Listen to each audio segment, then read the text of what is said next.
नमस्कार, जय हिंद, जय भारत, जय पेरामिलिटरी।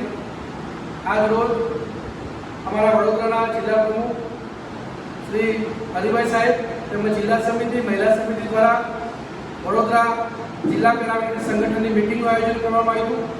મીટિંગનો ઉદ્દેશ 2-2.5 વર્ષ 3 વર્ષથી સરકારમાં જે આર્મી સેનાને સન્માન મળે છે તે પેરામિલિટરીના જવાનો કે શહીદ પરિવાર નિવૃત્ત જવાનો મળવો જો સંપર્ક સુવિધા મળવી જો એના માટે ખૂબ પ્રયાસો કરવામાં આવે છે, પણ સરકાર હજુ પણ ગંભીરતા નથી દાખવી રહી। તેથી આવનાર સમયમાં આપણા જે દેશની આન બાન શાન માટે તિરંગાની આન બાન શાન માટે પોતાનું સર્વોચ્ચ યોગદાન આપતા હોય એવા આપણા પેરામિલિટરીના જવાનો માટે એટલીસ્ટ જે સેનાના દેશ એક છે રાષ્ટ્ર એક છે તો બંનેને સમાન સુવિધા હક હોવી જો।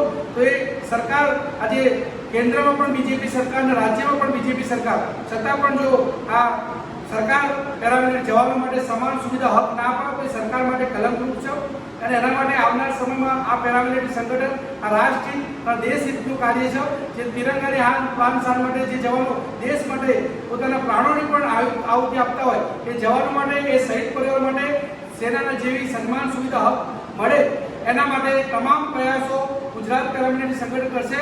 અને આવનાર સમયમાં કોઈ પણ જાતનું અનુશાસન નિયમ જે કહેવાય કોઈ પણ જાતની ભારતની સંપત્તિને નુકસાન ના થાય એવી રીતે ગુજરાત પેરામિલિટરી સંગઠન કાર્યક્રમ કરશે।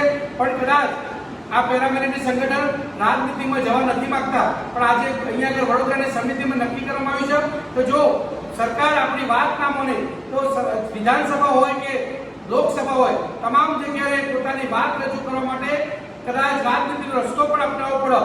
આ પેરામિલિટરી સંગઠનના જવાનો માટે રાજનીતિ કોઈ ઉદ્દેશ નથી, પણ માત્ર ને માત્ર દેશના એ વીર જવાનો એ શહીદ પરિવારોની ભાવનાને જોઈ કે જે દેશ માટે સમર્પિત હોય તો એ દેશના જવાનો પેરામિલિટરી જવાનોને પણ આર્મી જેવું સન્માન મળવું જોઈએ। એના માટે અમારે કદાચ રાજનીતિમાં પણ ઉતરવું પડે, હવે ક્યાંય પણ પાછી પાની નહીં કરીએ।